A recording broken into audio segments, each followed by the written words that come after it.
I'm standing in the middle of the room, looking around at the poster boards on the walls. There are young people milling around. They're looking at the notes we've written, describing the labels we assign to each other and to ourselves. We're all a bit overwhelmed. I'm in downtown Los Angeles, working at Peace Over Violence with 38 local youth.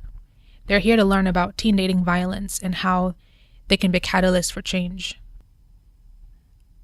In the first week, we learn about the roots of violence, how sometimes the ways we identify ourselves, based on gender, ethnicity, religion, can be the same things used to perpetuate violence against us.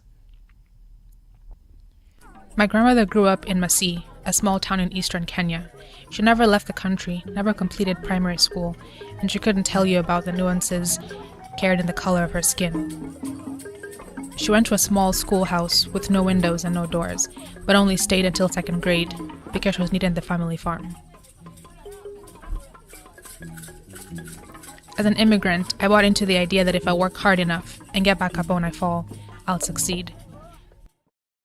So standing next to these young people, it's difficult to absorb the idea that by virtue of our skin color, our gender, our countries of origin, we're automatically more likely to experience different forms of violence. I think about the times I've felt uneasy walking home alone at night, or when I was told I need to learn English because I spoke with an accent. It breaks my heart that they experience this too. They don't know it, but these Angelinos aren't all that different from my grandmother. Yes, they're generations apart, but they are united by the common thread of wanting better for future generations. I am reminded that I've been ridiculed for my faith, shunned because of my skin color. I want better for them. I want a world devoid of even the slightest forms of aggression.